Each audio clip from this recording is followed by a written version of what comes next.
votre valet, madame, et c'est inadmissible, s'est permis d'abréger mon sommeil fort paisible, qui, suite à votre bal, n'était pas inutile.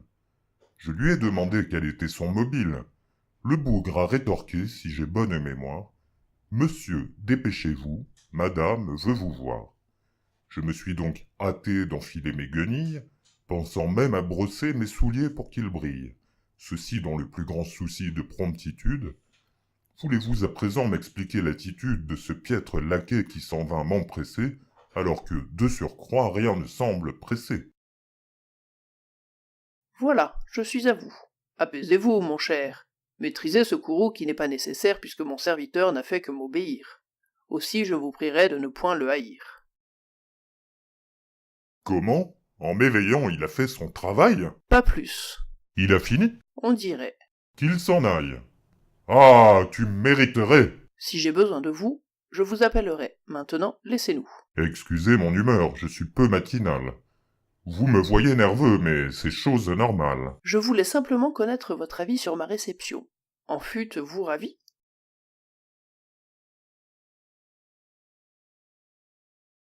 Vous restez bouche bée, je le conçois sans peine, mais votre point de vue me tenait en haleine.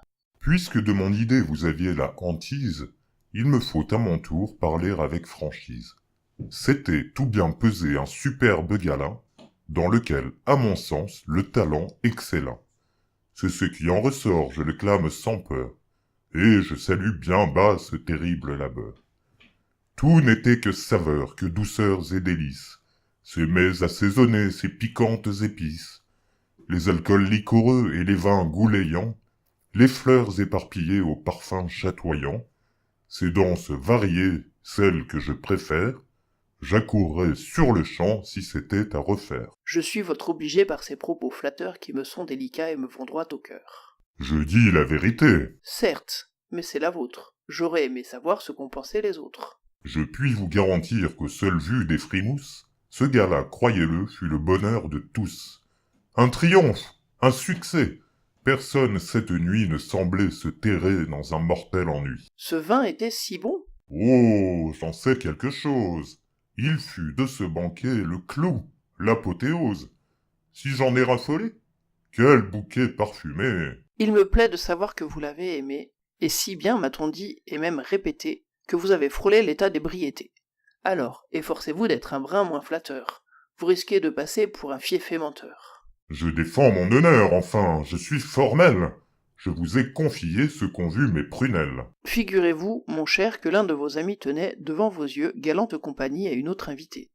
Tout le monde prétend qu'il se serait en outre embrassé fort longtemps, mais vous qui étiez là, six aux premières loges, pouvez-vous confirmer? Oui, je vous interroge.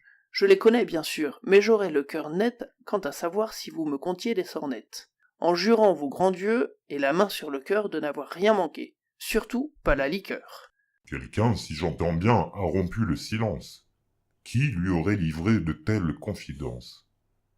C'est si faire, n'est-ce pas? Non, si faire? Lui? Vraiment? Il ne sait pas tenir sa langue, assurément. Déjà?